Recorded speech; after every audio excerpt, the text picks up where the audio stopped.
चालू करें क्लास? ठीक है, सभी को जय हिंद। तो मैं अपने बारे में थोड़ा आपको बता देता हूँ, इसके बाद क्लास कंटिन्यू करते हैं। ठीक, मेरा नाम सुरेंद्र प्रजापति है।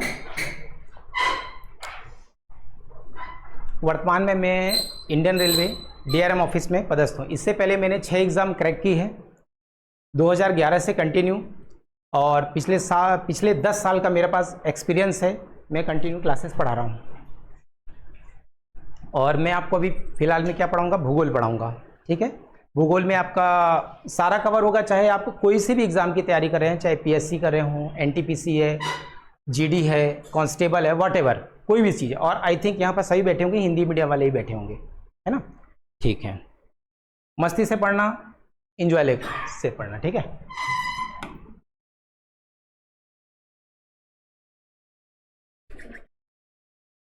तो आप सभी यहाँ पर जो बैठे हैं सभी NTPC के लिए हैं, कांस्टेबल के लिए, या किसके लिए? GD के लिए, PSC के लिए? किसके लिए? PSC के लिए है। मतलब हर फन मौला है यहाँ पर, हर तरीके से। ठीक है, ओके।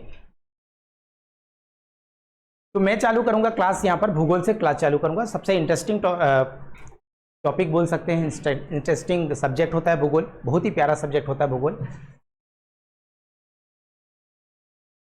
हाँ, जनरल अवेयरनेस, इतिहास है, भूगोल है, सब जनरल अवेयरनेस के अंतर्गत आते हैं।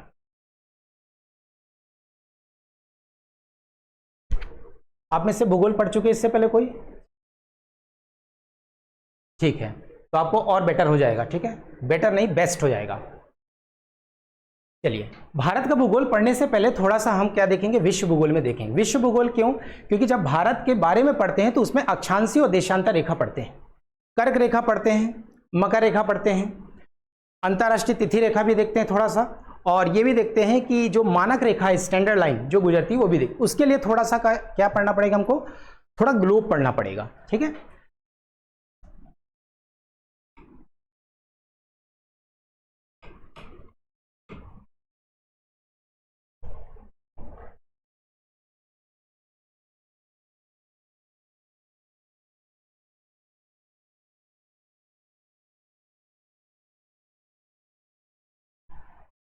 ये क्या है? ग्लोब। ऐसा समझो, एक ग्लोब है, एक गोला है, एक गोला है, एक सेवफल है, एक गेंद है, कुछ भी आप समझ सकते हैं।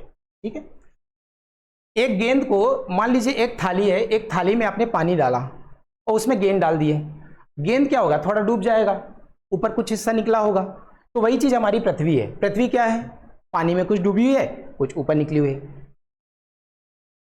ये पूरी तरीके से ये क्या है? गोल है क्या हमारी पृथ्वी? पूरी तरह से गोल नहीं, थोड़ा सा, लेकिन समझाने के हिसाब से इसको क्या बनाया जाता है? पूरा गोलाकार बनाया जाता है। अब इसको अगर आप आधा काट दो, ये एक अर्धगोलार्ध दिखेगा, एक हेमिस्फीयर दिखेगा, इतना सा हिस्सा अर्धगोलार्ध दिखेगा, है ना? ओके, इसी में हमको समझना है कि हमारा भारत कहां पर लाई करता है। इसी में आपको महाद्वीप भी, और इसी में सागर है, महासागर है, सारी चीज इसी के अंदर लाई करेगी। इसमें हमको यह समझना है कि अक्षांशीय और देशांतर रेखा कहां पर है, कैसे बनती है, कोणीय दूरी क्या होती है। तो ये क्या कहला जाएगी हमारी? इसको अगर मैं 20 से 2 पार्ट में डिवाइड करता हूं तो इसको मैं क्या बोलूंगा? 0 डिग्री बोल सकता हूं, विषुवत रेखा बोल सकता हूं, और इक्वेटर भी बोलते हैं इंग्लिश में। ठीक है, तो इसको मैंने क्या बोला? 0 डिग्री बोला। यही लाइन जो रही मेरी, इसको मैं बोलूंगा 0 डिग्री, और ये सबसे बड़ी अक्षांशीय रेखा कहलाती है। ठीक है, ये हमारा क्या है? सबसे बड़ी अक्षांशीय रेखा कहलाती है। अब रही बात कि अगर मैं 0 डिग्री के ऊपर जाऊंगा और 0 डिग्री के नीचे जाऊंगा, तो आप क्या देखेंगे? 0 डिग्री के ऊपर जाएंगे तो भी ऐसे ऐसे करके लाइन जाएगी ऊपर, 0 डिग्री नीचे जाएंगे तो भी एक नीचे लाइन जाएगी। अभी तो नॉर्मल मेरे लिए क्या है? लाइन है। लेकिन अगर मैं इसको ज्योग्राफिक लैंग्वेज में बोलूंगा तो क्या बोलूंगा? रेखा। कौन सी रेखा बोलूंगा? अक्षांशीय रेखा। लेकिन अक्षांशीय रेखा बनता कैसे है ये देखते हैं। ये क्या हमारा? विषुवत रेखा, 0 डिग्री, 0 डिग्री विषुवत रेखा। विषुवत रेखा के ऊपर या नीचे, विषुवत रेखा के ऊपर या नीचे किसी एक बिंदु पर केंद्र से मापी गई कोणीय दूरी को हम क्या बोलेंगे? अक्षांशीय रेखा। समझ आई बात? क्या बोला मैंने? विषुवत रेखा के ऊपर या नीचे, विषुवत रेखा के ऊपर या नीचे केंद्र से मापी गई कोणीय दूरी को हम क्या बोलते हैं? अक्षांशी रेखा। समझ में आई बात? ठीक है, मान लीजिए विषुवत रेखा के ऊपर एक पॉइंट में लिया, किसी एक बिंदु पे मैंने एक पॉइंट लिया और इस पॉइंट को मैंने इस सेंटर से मिला दिया। ऐसा मान लो कि मैंने यहां पर जो लिया था 1 डिग्री पे लिया था, फिर मान लीजिए मैंने 10 डिग्री पे लिया, मान लो ये 10 डिग्री पे लिया, ये 10 डिग्री को यहां से मिला दिया। आप जब बचपन में एक चांदा करके यूज किया करते थे, है ना, उसको नापने के लिए कितने मैथ्स में, तो आप यहां रखा और आपने नाप लिया कितने डिग्री में भाई साहब, 1 degree, 2 degree, 10 degree, 5 degree, whatever. फिर आपने क्या कर दिया, ये जो डिग्री बना 1 degree, 2 degree, 3 degree, like wise ऐसा करके फिर इसको आपने क्या कर दिया, सीधे यहां से ऐसे करके। तो ये कैसी रेखा है? एक मानक रेखा है। ये हमको कहीं पर दिखते नहीं, हम मान लेते हैं कि हाँ ऐसी कोई रेखा है।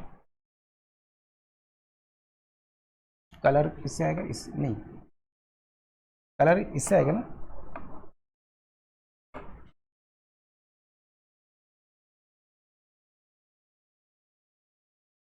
अब आपको क्लियर होगा कि कोणीय दूरी कैसे खींचते हैं, अक्षांशी रेखा कैसे खींचते हैं। क्लियर होगा कैसे खींचेंगे अक्षांशी रेखा? केंद्र से, है ना, केंद्र से।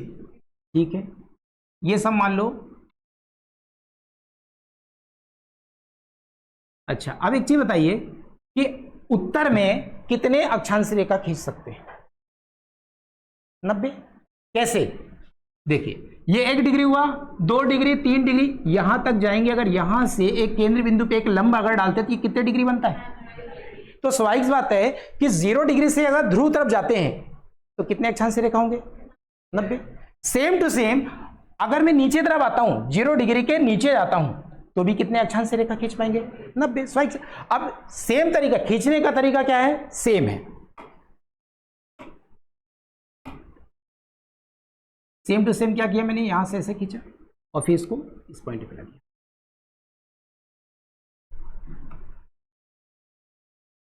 इतना समझ में आया कैसे करते हैं?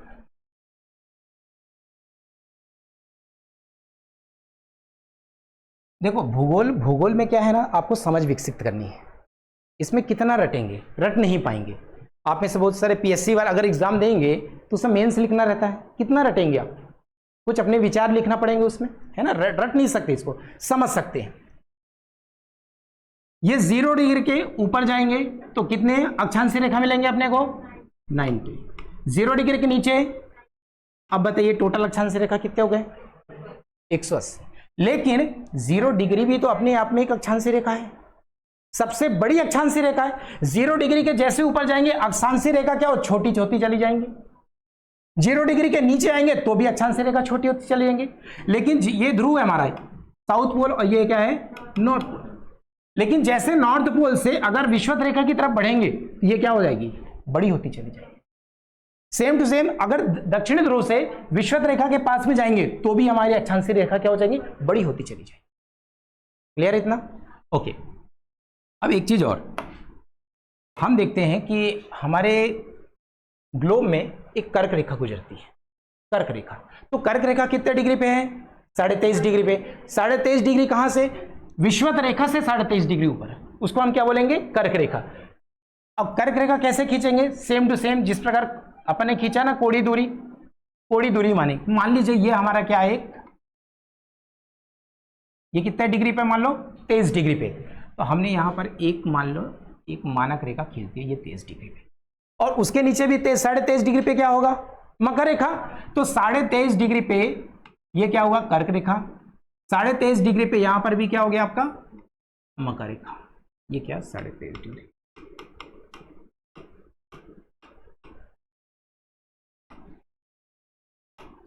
ठीक। अब भारत कहां पर लाई करता है? भारत, तो भारत है ये वाला हिस्सा, ठीक है, भारत यहां लाई। एक अक्षांश से दूसरे अक्षांश की रेखा के बीच की दूरी होता है 111 किलोमीटर।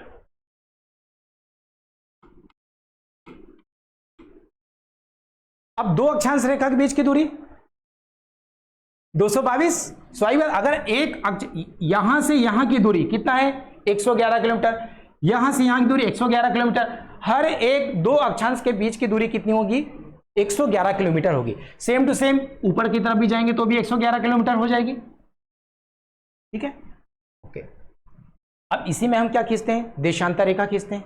देशांतर रेखा, तो देशांतर रेखा कैसे खींचते हैं? उत्तर से दक्षिण, उत्तरी ध्रुव से दक्षिणी ध्रुव। देखो ये जो टॉपिक है ना, ये क्या विश्व भूगोल का टॉपिक है, ठीक है, लेकिन भारत को पढ़ाने के लिए थोड़ा विश्व भूगोल को समझाना पड़ता है, क्योंकि हमारा प्यारा भारत बहुत अच्छा है।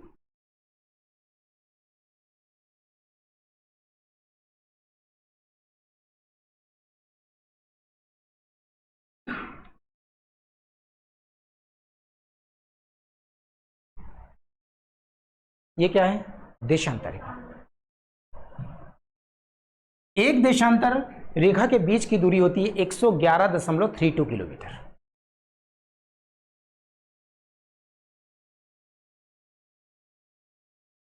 एक 111.32 किलोमीटर ये किसके बीच की दूरी होती है? दो देशांतर के बीच की दूरी, ठीक है, यहां से यहां 111.32 किलोमीटर होती है। ओके, अब ये भारत तो हमारे यहां पर लाई करता है ना, अक्षांशीय देशांतर। अब समझना थोड़ा सा,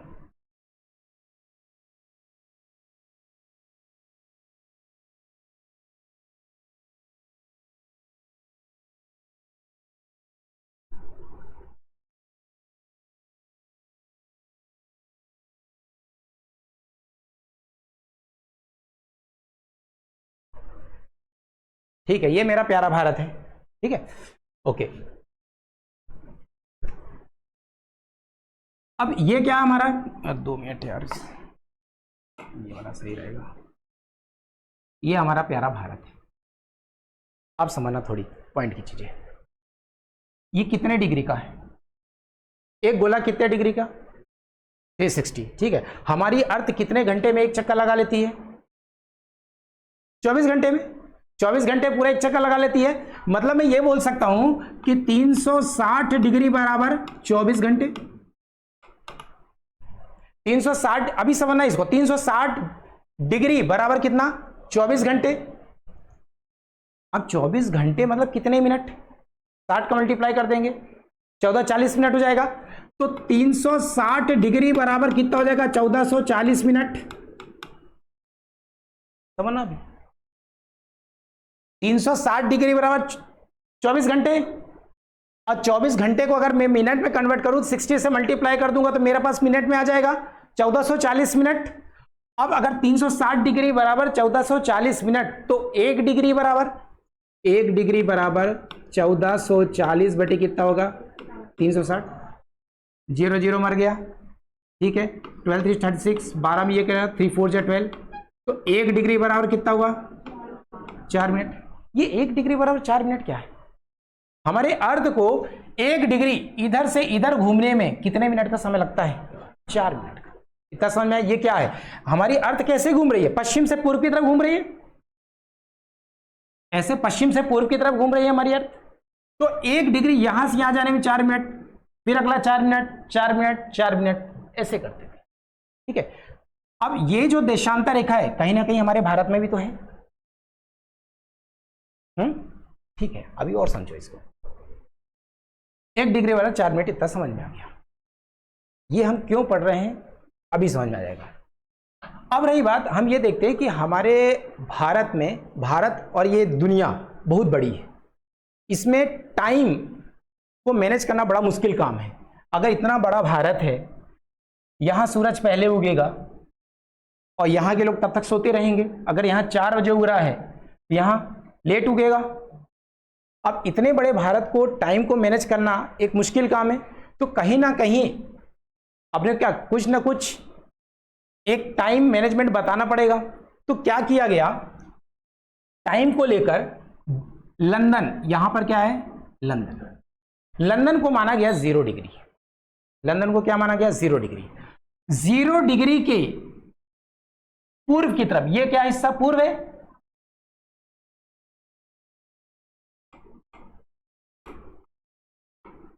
0 डिग्री के पूर्व को ये क्या बोला गया? पूर्वी देशांतर। 0 डिग्री के पश्चिम को पश्चिम देशांतर। अब 0 डिग्री इसको माना गया। अब रही बात कि ये देख लो देशांतर कितने होते हैं टोटल 360। अरे एक गोला 360 का होगा तो देशांतर 360 ही होंगे। अगर मैं इसको ऐसे ब्रेक कर दूं, ऐसे ब्रेक कर दूं, तो ब्रेक करूंगा तो कुछ ऐसा ही समझ में आएगा ना कि भाई साहब ये मेरा 0 डिग्री हुआ, 1 2 3 4, ये पूरा 180, इधर कितने 180 और इधर भी कितने 180। मतलब अगर इस ग्लोब को मैं ऐसे कर दूं, एक पन्ने की भांति खोल दूं, तो वो कुछ ऐसे ही दिखेगा। अब इसको ऐसे दिखेगा तो ये 0 डिग्री को एक सेंटर लिया गया। बड़ी समस्या आ रही थी सारे देश के लिए कि समय को कैसे डिसाइड करें इतने बड़े देश में। तो 0 डिग्री इधर पूर्वी देशांतर और इधर पश्चिम देशांतर। तो 0 डिग्री को क्या माना गया, सेंटर माना गया। ये कहां पर माना गया, लंदन को। हाँ GMT, ग्रीनविच मीन टाइम।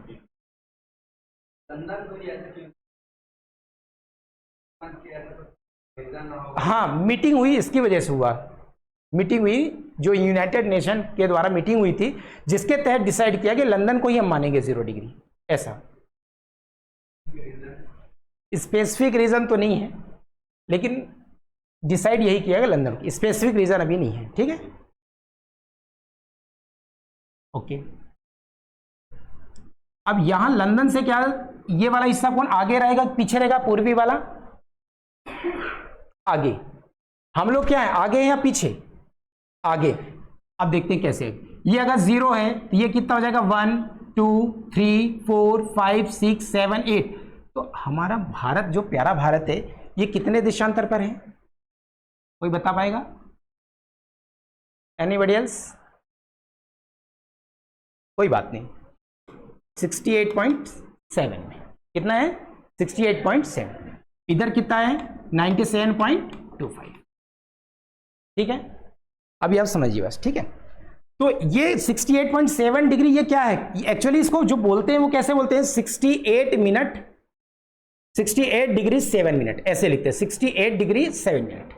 ठीक है, इसको बोलने का तरीका क्या है 68 डिग्री 7 मिनट, लेकिन पढ़ाने के सेंस में क्या हो 68.7 डिग्री। क्लियर है, ठीक है।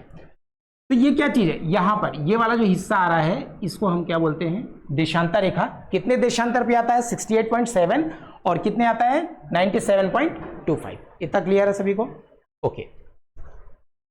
अब रही बात कि अगर मैं इसको राउंड फिगर में लेता हूं समझाने के हिसाब से, तो एक को 68 ले लो और एक को क्या ले लो 98, तो दोनों में माइनस करें कितने डिग्री आता है 30 डिग्री। 8 में 8 के मार गए, 9 में 6 गए 3, तो कितने देशांतर आएगा 30 देशांतर। मतलब कि गुजरात और अरुणाचल प्रदेश के बीच में कितने देशांतर रेखा होंगे 30, समझते चला 30 देशांतर रेखा, ओके। एक देशांतर घूमने में कितना मिनट का समय लग रहा था 4 मिनट। अब बताओ कि अगर एक देशांतर में 4 मिनट का समय लग रहा है तो 30 देशांतर में कितना मिनट का समय लगेगा 120। तो सिंपल सा फंडा क्या है 4 इंटू कितना हो जाएगा 30, तो हो जाएगा कितना 120।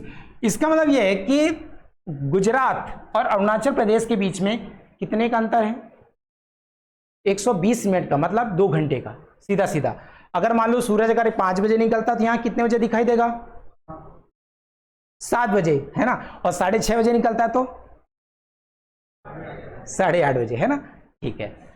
अब रही बात कि भाई फिर भी हमारा प्यारा भारत इतना बड़ा है, अभी तो डिसाइड तो हुआ नहीं, तो इन्होंने क्या किया कि मीटिंग ली कि भाई सेंटर क्या है, भारत का सेंटर क्या है ना।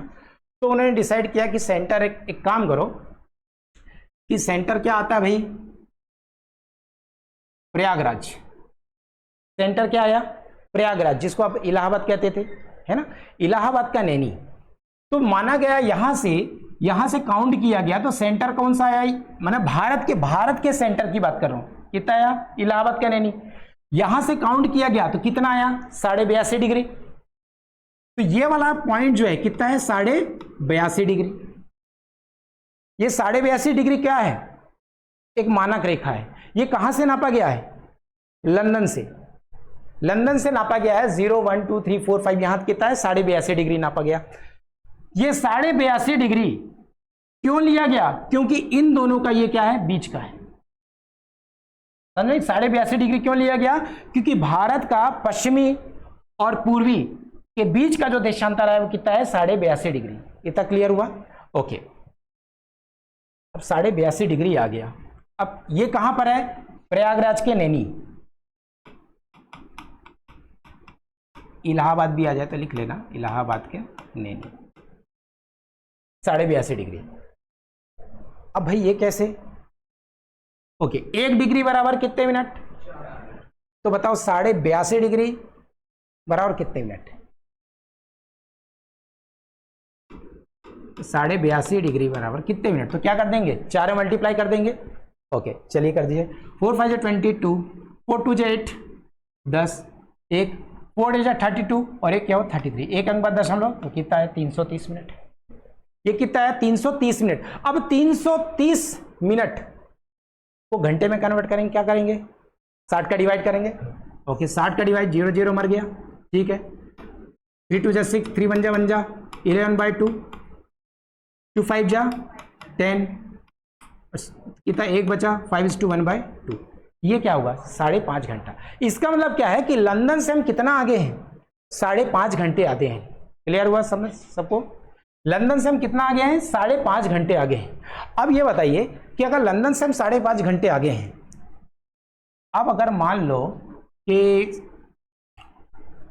मान लीजिए हमारे यहाँ 5:30 बजे है, एग्जाम्पल मान लीजिए यहाँ 5:30 बजे, लंदन में क्या समय हो रहा होगा, 5.5 घंटे पीछे चले जाएंगे, है ना। अगर मान लो कि क्रिकेट मैच चल रहा होगा लंदन में दोपहर को 3 बजे, क्रिकेट में दोपहर को 3 बजे चल रहा, तो हमारे इंडिया में टाइम क्या होगा 8:30, मतलब 5.5 घंटे क्या कर देंगे, प्लस कर देंगे। तो ये फंडा क्लियर हुआ कि कैसे टाइम है ना, आगे कैसे हैं पीछे कैसे हैं, ठीक है, इतना क्लियर हुआ। बाकी इसमें और भी टॉपिक है अंतरराष्ट्रीय तिथि, लेकिन वो इस चीज का टॉपिक नहीं है अभी हमारे पास, ठीक है। ओके, ये कर्क रेखा, मकर रेखा, इतना फंडा क्लियर है, ठीक है। आ जाइए अब प्यारे भारत में आ जाते हैं।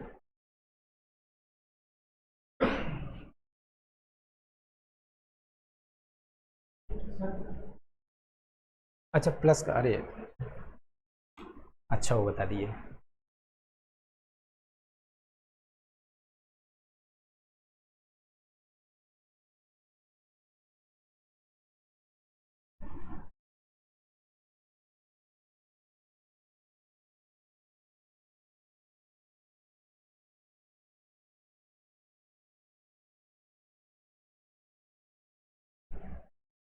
अरे कैसे होता है ये,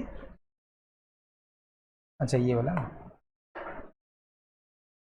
नहीं हो रहा, चलो वह रहने दो फिर। अरे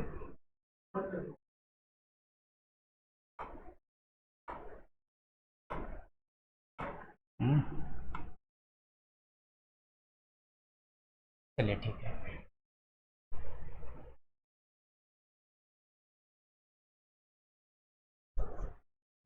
कर्क रेखा, मकर रेखा, मकर रेखा तो बाद में पढ़ेंगे, अंतर्राष्ट्रीय जब पढ़ेंगे तब। कर्क रेखा, ठीक है। कर्क रेखा कितने राज्यों से गुजरती है भारत के, 8 राज्यों से। देखो जब भी आप पढ़ाई करते हो ना, तो भूगोल आपके पाथ साथ में होना, उसका मैप, खासकर आपका जो कमरे में, जिस कमरे में रहते हो ना, दुल्हन की तरह सजा होना चाहिए मैप से। भारत का भूगोल में राजनीतिक रख लिए, भौतिक रख लिए, है ना। और जब भी आप पढ़ाई करते हो, स्पष्टता के लिए मैप होना अनिवार्य है, क्योंकि कितना रटोगे, रटा नहीं जा सकता, क्योंकि इसकी भी एक कैपेसिटी है ना। तो ठीक है, कितने राज्यों से गुजरता है ये, 8, थोड़ा गलत बना दिया, चलेगा ये, चलो बात ठीक है। पहला क्या हो गया, गुजरात। दूसरा ये थोड़ा गलत बना दिया, यहां से बनाना था। गुजरात, राजस्थान, मध्य प्रदेश, छत्तीसगढ़, झारखंड, पश्चिम बंगाल, त्रिपुरा और मिजोरम, ठीक है। कितने राज्यों से होकर गुजरता है, 8 राज्यों से। गुजरात राजस्थान, मध्य प्रदेश, छत्तीसगढ़, झारखंड, पश्चिम बंगाल, त्रिपुरा और मिजोरम। ठीक है, कोई शॉर्टकट ट्रिक्स नहीं। क्या लंबा रास्ता अपनाओगे ना तो शॉर्टकट ट्रिक्स खुद से बना लोगे, खुद निर्माता बन जाओगे, है ना। क्योंकि शॉर्टकट ट्रिक्स अगर अपनाओगे तो फिर क्या है, भूलने की बार बार बीमारी हो जाएगी।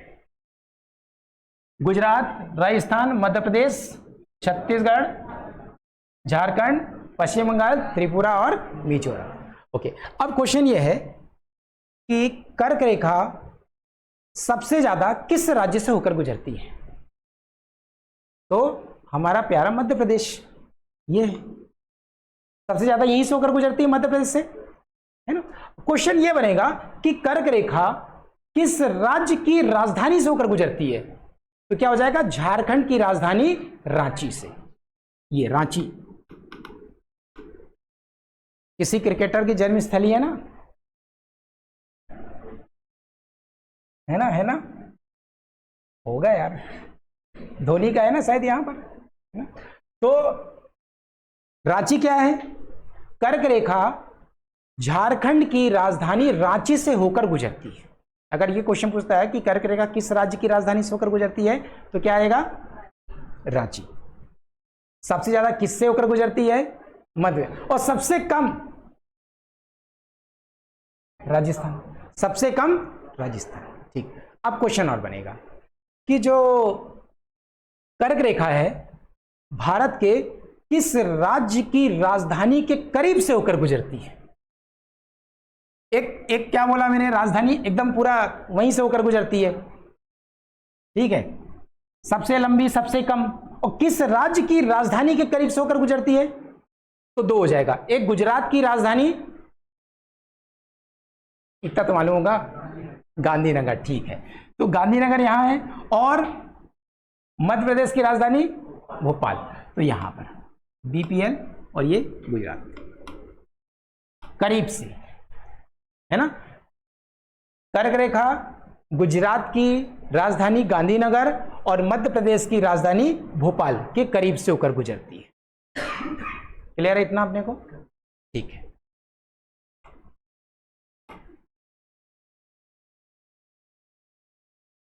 ये कौन सी रेखा है, मानक रेखा, है ना। जो 82.5 डिग्री हमने पढ़ा उसी को हम क्या बोलते हैं, मानक रेखा। ये जो 82.5 डिग्री, ये जो 82.5 डिग्री भारत के 5 राज्यों से होकर गुजरता है, भारत के 5 राज्यों से होकर गुजरता है।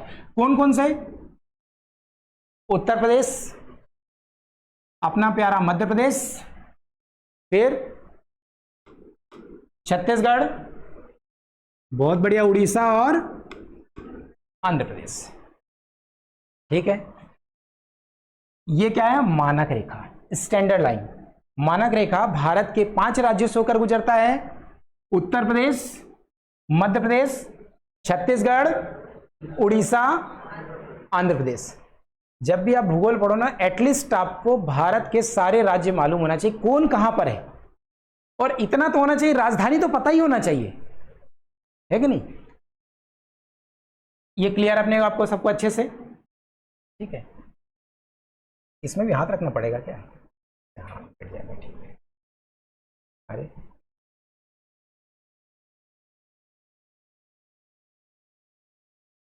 ठीक है, अब भारत से भारत कितने देशों की सीमा बनाता है? भारत कितने देशों की सीमा बनाता है? 7। चलिए देखते हैं, ये भी ऐसे ही है ना, ये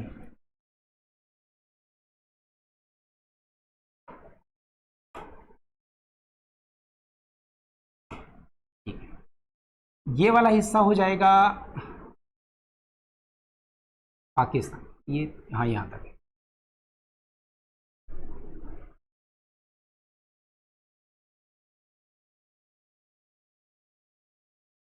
ये छोटा सा,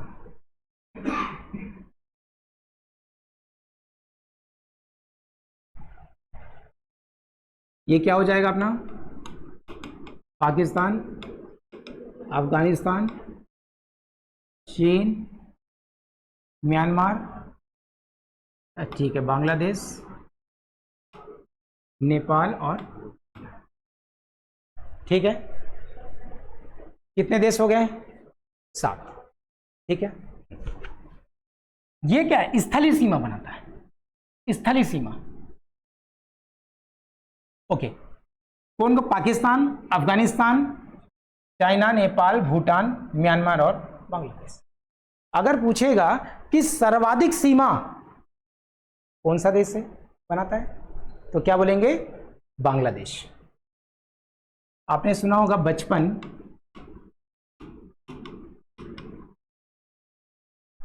बचपन से एमबीए करने का सपना था, ऐसे कुछ है। तो बचपन, बी मतलब क्या हो जाएगा? बांग्लादेश। बी मतलब क्या है? बांग्लादेश। सी मतलब चाइना। पी मतलब, एन मतलब, एम मतलब, बी मतलब, ए मतलब। क्लियर है? बचपन से एमबीए करने का सपना था। अगर ये एक छोटा सा ट्रिक टाइप से है, अगर आपको ये ध्यान रखने की सब सर्वाधिक सीमा किसकी है, तो सर्वाधिक सीमा किसकी है? बांग्लादेश की। कितना है? 4096 किलोमीटर। सर्वाधिक सीमा कौन बनाता है? बांग्लादेश, 4096 किलोमीटर। और सबसे कम सीमा कौन? अफगानिस्तान। तो कितना होगा? 106 किलोमीटर। क्लियर है? ये 106 किलोमीटर और ये कितना है? 4096 किलोमीटर की सीमा बनाता है। ठीक, अभी हम भारत के अंदर एंटर नहीं कर रहे हैं। अभी हम सबसे पहले इसको बाहर से खंगाल डालते हैं अच्छे से। पहले इसके बाहर का पूरा पढ़ लेते हैं, इसके बाद जब एंटर करेंगे ना तो और मजा आएगा पढ़ने में। ठीक है, ओके। अब भारत में कुछ तटीय राज्य भी हैं। तटीय राज्य उनको कहते हैं जिनसे समुद्र की सीमा लगती है, जिसको कोस्टल एरिया बोलते हैं। तो तटीय, ये वाला पूरा हिस्सा क्या है? तटीय है। यहां पर कौन सा सागर है या खाड़ी है? तो बंगाल की खाड़ी है। नीचे क्या है? हिंद महासागर। यहां पर क्या है? अरब सागर। ठीक है, ओके। ये खाड़ी क्या होती है? जो तीनों ओर से भूभाग से घिरा हो। जैसे देखो, इसको हम कौन सी खाड़ी बोलते हैं? खंबात की खाड़ी, है ना। ये वाला कच्छ की खाड़ी, कच्छ की। तो ये देखो, यहां भी जमीन है, यहां भी जमीन है, यहां भी, ये पूरा घिरा हुआ है, तो खाड़ी इसको बोलेंगे। प्रायद्वीप क्या बोलेंगे? जो तीनों ओर पानी से गिरा हो, जल से गिरा हो। तो ये हमारा क्या हिस्सा हो गया? प्रायद्वीप हो गया। इसी को हम प्रायद्वीप भारत बोलते हैं, है ना। ओके, अब तटीय क्षेत्र से कितने राज्य लगते हैं? तटीय सीमा से 9 राज्य। कितने? 9 राज्य। कौन कौन से हो जाएंगे? गुजरात, महाराष्ट्र, गोवा, कर्नाटक, केरला, तमिलनाडु, आंध्र प्रदेश, उड़ीसा और पश्चिम बंगाल। ये 9 राज्य। सबसे पहले आपको मैप में पूरा इसको समझना है, बाहर की तरफ क्या क्या इसमें पढ़ा जा सकता है। जब ये समझ में आएगा तो अंदर पढ़ने में और मजा आएगा, क्योंकि बाहर कुछ तो नॉलेज होना चाहिए अपने को पढ़ने के लिए। क्लियर है ये चीज? ओके।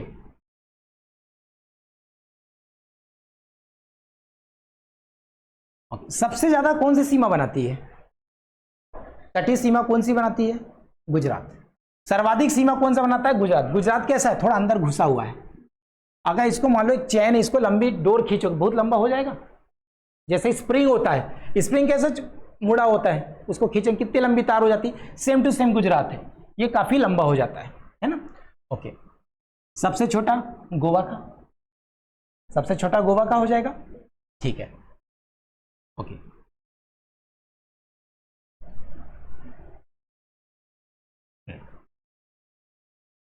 अब इसमें कुछ द्वीप भी हैं, द्वीप। ओके, थोड़ा और डिस्कस कर लेते हैं। भारत में कितने राज्य हैं? एकदम सिंपल सा, 28 कि 29? 29, 28। तो भारत में कितने राज्य हैं? 28। और केंद्र शासित प्रदेश है ना। थोड़ा ये कंफ्यूजन होता है ना, बीच बीच में चेंज होता है, कभी जम्मू कश्मीर टूट गया, कभी बन गया। नहीं, 9 है, 9 है। लद्दाख भी तो बना है ना। तो कितने राज्य हैं? 28 राज्य हैं और 9 केंद्र शासित है। ये हुआ कब? 31 अक्टूबर 2019। है ना, 31 अक्टूबर 2019 को क्या क्या बन गया भाई, जम्मू कश्मीर और लद्दाख बन गया था। ठीक है, ओके। आपकी जिम्मेदारी क्या है, देखो थोड़ा सा आपके अंदर भी इंटरेस्ट आना चाहिए, पढ़ने में मजा आए, तो आपकी जिम्मेदारी यह है कि भारत के जो राज्य हैं, है ना, आपकी जिम्मेदारी है कि पाकिस्तान से भारत के कौन कौन से राज्य की सीमा बनती है, यह आपकी जिम्मेदारी है। बता तो दूंगा कि भैया गुजरात है, राजस्थान है, पंजाब है, केंद्र शासित प्रदेश में 2 हो जाएंगे, जम्मू कश्मीर लद्दाख। थोड़ा आप भी तो इंटरेस्ट लो पढ़ने का, तो ये आपका जिम्मेदारी है कि कौन से देश से भारत की कौन से राज्य की सीमा लगती है। ठीक है, ये मिटा रहा हूं अंदर थोड़ा मैं। ठीक है,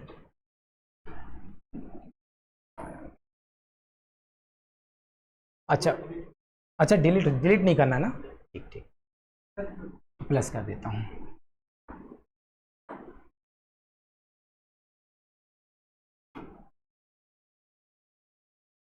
और आप लोग ना मैप बना के पढ़ा करो, थोड़ा बनेगा ही नहीं, बस यही होगा, थोड़ा प्रॉब्लम आएगी, लेकिन जब हो जाएगा ना तो बहुत अच्छा हो जाएगा।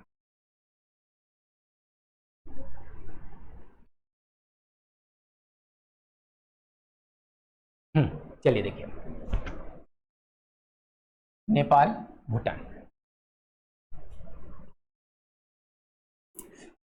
भारत का ऐसा कौन सा राज्य है जो सबसे ज्यादा सीमा बनाता है किसी दूसरे राज्य की, तो वो क्या हो जाएगा, उत्तर प्रदेश। उत्तर प्रदेश ये 8 राज्यों की सीमा बनाता है। उत्तर प्रदेश कितने राज्यों की सीमा बनाएगा, 8 राज्य। एक और चीज है, आप लोग को भारत के राज्य की राजधानी क्लियर होना चाहिए, वो तो क्लियर होगी ना, फिर अभी नहीं पूछूंगा, वो बात का है।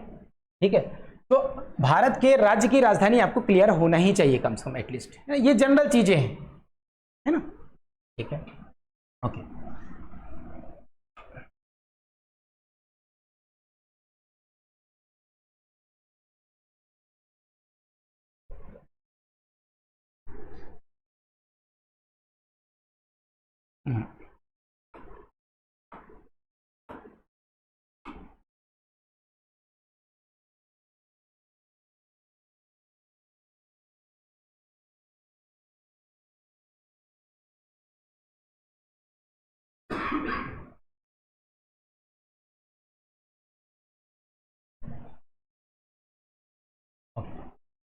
भारत का दक्षिणतम बिंदु क्या है, मुख्य भारत का दक्षिणतम बिंदु, मुख्य भारत का कन्याकुमारी।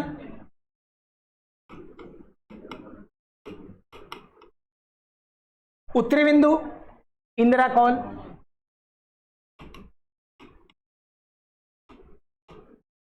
पश्चिम बिंदु गुजरात में पड़ता है, ये कहां पर, जम्मू कश्मीर में पड़ा।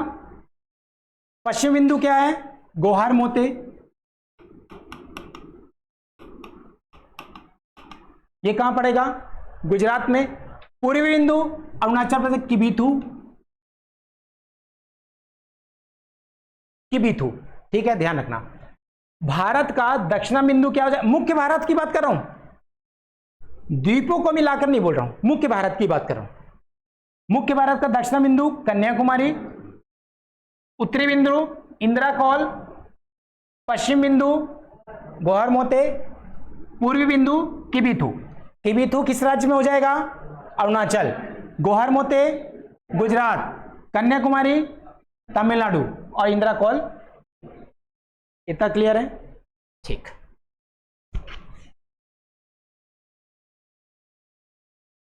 ओके, ये देखो, ये वाला जो हिस्सा है ना, अरे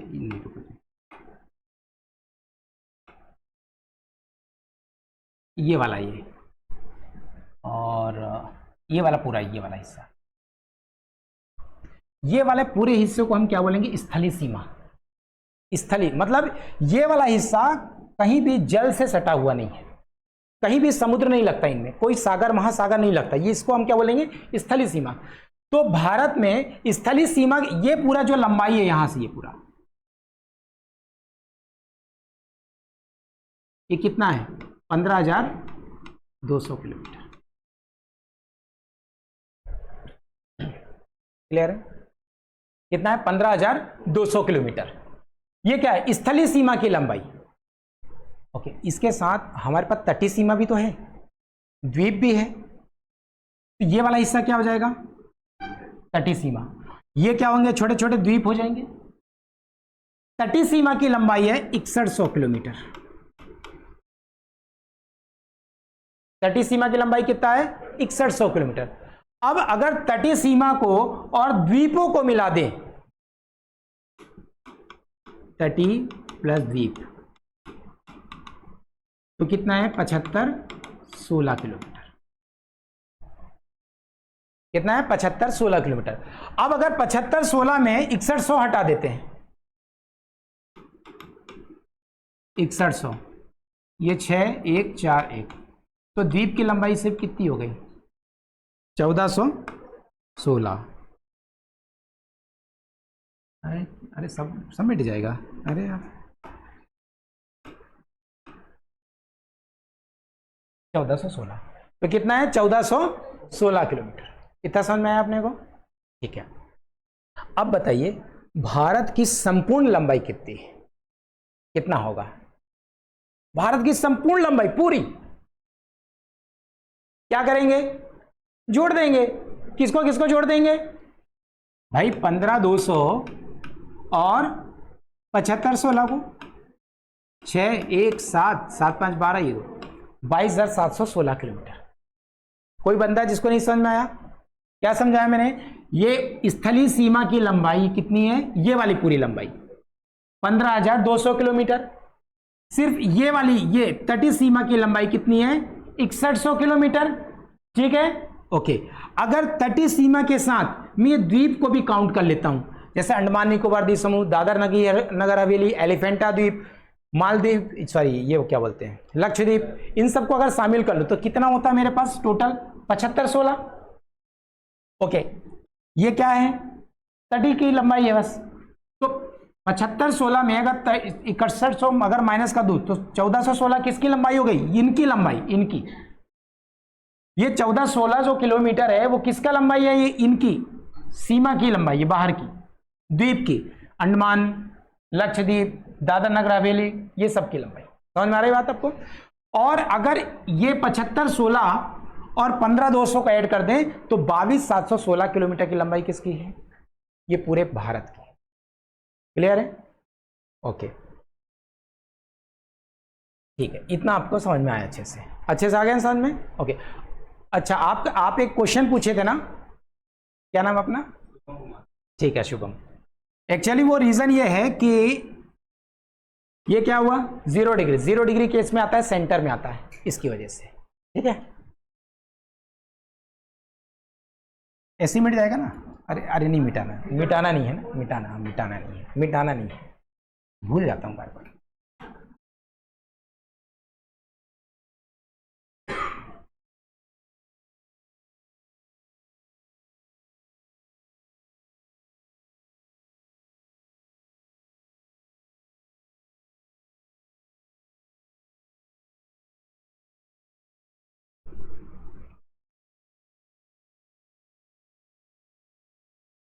यहां बना देता हूं यार,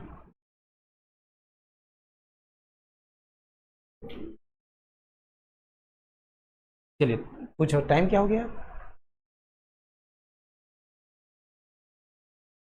पढ़ोगे कि बस, इसको बता ही देता हूं ना, इसको बता देता हूं, ठीक है। देखिए ये क्या है, द्वीप है ना, ये जो द्वीप दिख रहा है आपको, अंडमान निकोबार द्वीप समूह, ये हिमालय का हिस्सा है, हिमालय पर्वत है ना, पढ़ेंगे पूरा, पढ़ेंगे डिटेल में।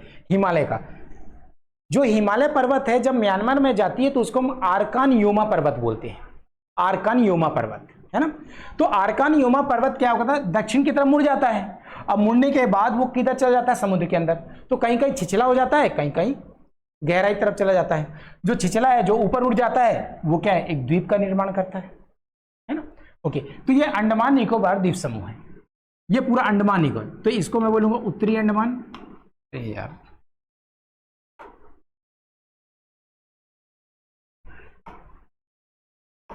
अरे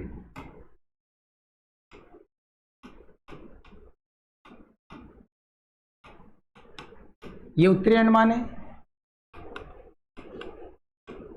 मध्य अंडमान है,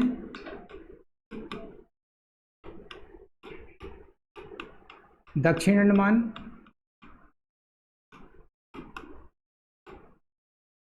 लिटिल अंडमान,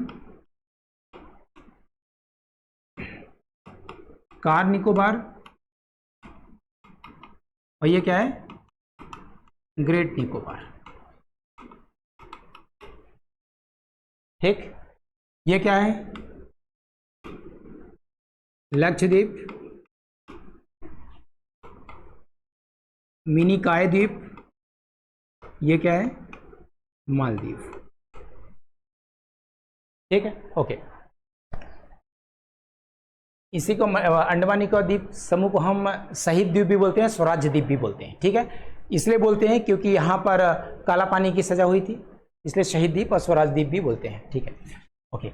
जो उत्तरी अंडमान है, अंडमान निकोबार द्वीप समूह की सबसे ऊंची चोटी कहां पर है, उत्तरी अंडमान में। नाम क्या उसका, सैंडल पीक।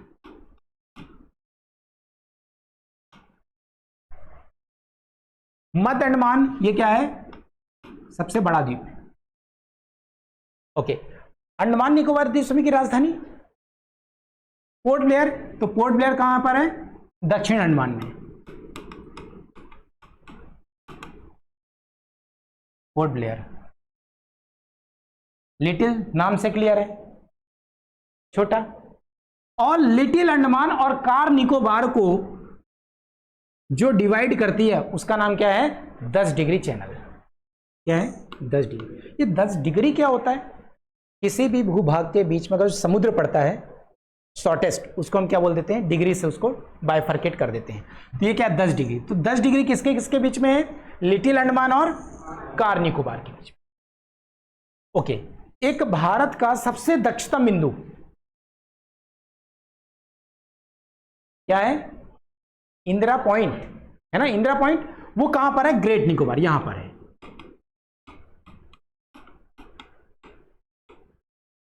भाई इसी को बोलते हैं पिग्मिलियन पॉइंट भी बोलते हैं, पिग्मिलियन द्वीप भी बोलते हैं।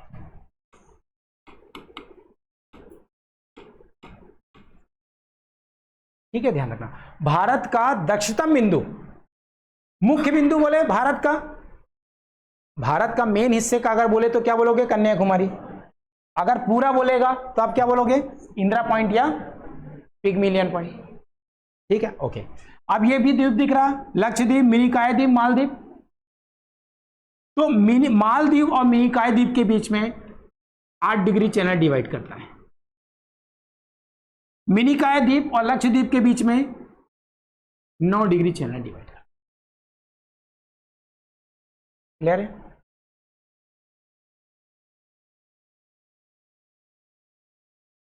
ओके, अगर ये पूछे कि भारत के सबसे करीब जलीय सीमा से लगा देश कौन सा है, तो क्या आ जाएगा, श्रीलंका। और श्रीलंका और भारत के बीच में एक खाड़ी है जिसका नाम क्या है, मन्नार की खाड़ी है, मन्नार की। ये वाला हिस्सा है, ये वाला मन्नार, ये वाला हिस्सा है पाक की खाड़ी।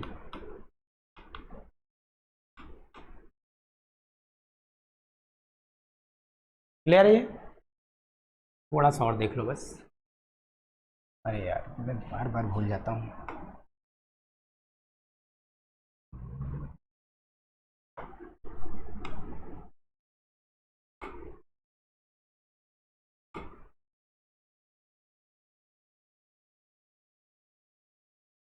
आपने सीमा पढ़ा है, सीमा?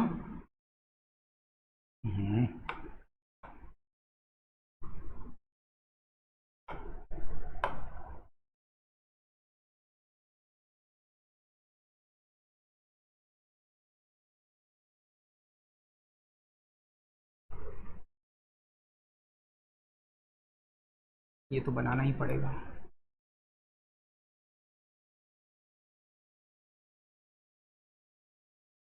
डुरंड रेखा, डुरंड रेखा ये किसके बीच में है? देखो ये वाला हिस्सा कौन सा हो गया वहां, पाकिस्तान, और इसके जस्ट इधर क्या हो गया, अफगानिस्तान। तो ये वाला क्या बोलेंगे, डुरंड, है ना। सर मोटिफर डुरंड किसके नाम पे रखा गया है? Sir Mortimer Durand. Sir Mortimer Durand के नाम से रेखा नाम क्या रखा गया है? डुरंड रेखा। ये पहले 1896 के टाइम में ये किससे? भारत और अफगानिस्तान के बीच में था। लेकिन जब सर मोटिफर डुरंड ने इसका डिवाइड किया तो ये किसके वर्तमान में ये किसके बीच में है? पाकिस्तान और अफगानिस्तान के बीच में। एक चीज ध्यान रखना है, ये सबसे बेकार सीमा रेखा है। बेकार सीमा रेखा मतलब यहां पर स्मगलिंग बहुत ज्यादा होती है। एक जगह है पाकिस्तान पे वर्जिस्थ स्थान, वर्जीनी स्थान है ना, कहां पर है ये? डुरंड रेखा, वर्जीनी स्थान। ये सबसे बेकार सीमा रेखा माना जाता है। अगर पूरे वर्ल्ड में सबसे अच्छी सीमा रेखा बोले तो किसका है? 49 डिग्री सीमा रेखा। ये कहां पर है? कनाडा और अमेरिका के बीच में सबसे मस्त सीमा रेखा। वहां पर कोई लड़ाई झगड़े नहीं होते। ओके, अब भाई भारत और पाकिस्तान के बीच में, भारत और पाकिस्तान के sir Cyril Radcliffe, sir Cyril Radcliffe, simple सा ध्यान रखो, रेडक्लिफ। ये रेडक्लिफ किसके किसके बीच में है? 15 अगस्त 1947। ये कब था? 1896। ठीक है, डुरंड रेखा कब? 1896। रेडक्लिफ 15 अगस्त 1947। क्लियर है? ओके, एक और चीज, भारत और चीन, हम बोलते हैं कि भारत और चीन के बीच में मैकमोहन रेखा है, यही बोलते हैं। लेकिन भारत और चीन के बीच नहीं है, अरुणाचल प्रदेश और चीन के बीच में। ठीक है, अरुणाचल प्रदेश और चीन, ये अरुणाचल प्रदेश। तो यहां पर कौन सी रेखा है? मैकमोहन। सर हेनरी मैकमोहन, नाम क्या था? ये ब्रिटिश काल के सचिव थे, उनका नाम क्या था? Sir Henry McMahon. तो हम सिंपल फॉर्म में बोलते हैं मैकमोहन। तो मैकमोहन किसके किसके बीच में है? चीन और अरुणाचल प्रदेश के बीच में। ये कब बना? 1914 में। अच्छा, एक चीज आपने सुना होगा, शिमला समझौता, सुना नाम शिमला समझौता? ये शिमला समझौता है क्या? थोड़ा सा ब्रीफ में देख लो, इसके बाद क्लास वाइंड अप कर रहा हूं। क्या था कि 1914 के टाइम में यहां पर एक देश था जिसका नाम है तिब्बत। वर्तमान में गुलाम है, चीन का गुलाम है। तो यहां पर तिब्बत रहा करता था। 1914 की बात। तो भारत और तिब्बत के बीच में एक समझौता हुआ है ना, समझौता हुआ। समझौते के तहत हस्ताक्षर हुआ और उसके तहत एक रेखा डाली गई जिसका नाम है मैकमोहन रेखा। अब क्या हुआ, जब समझौता हुआ तो उस दौरान तिब्बत अपने आप में कमजोर राज्य तो था ही, लेकिन स्वतंत्र था। सबसे अच्छी बात क्या था? स्वतंत्र था। लेकिन 1950 के टाइम चीन ने इस पे क्या कर लिया? कब्जा कर लिया। चीन क्या है? मैकमोहन रेखा को नहीं मानता। वो इसलिए नहीं मानता कि जब 1914 का समझौता हुआ उस समय चीन इसमें शामिल नहीं था। ठीक है, चीन इसमें शामिल है। चीन साफ साफ कहता है कि हम इस रेखा को नहीं मानते। लेकिन 1937 में एक भारतीय सर्वेक्षण विभाग है, उन्होंने एक आधिकारिक मानचित्र जारी किया जिसमें कि मैकमोहन को भारत और चीन और अरुणाचल प्रदेश की सीमा बनाया। बता, समझ में आई बात? क्लियर है? तो शिमला समझौता क्या है? क्लियर है? किसके किसके बीच हुआ था? तिब्बत और भारत के बीच में, जिसके तहत क्या डिसाइड किया गया? मैकमोहन हस्ताक्षर हुआ और मैकमोहन रेखा खींची। ये कितनी लंबी है? 890 किलोमीटर। कितना ये? 890 किलोमीटर। क्लियर ये चीज? तो आज यहीं पर क्लास वाइंड अप करें। ठीक है, आई थिंक आपको समझ में आया होगा। आज मेरी पहली क्लास थी।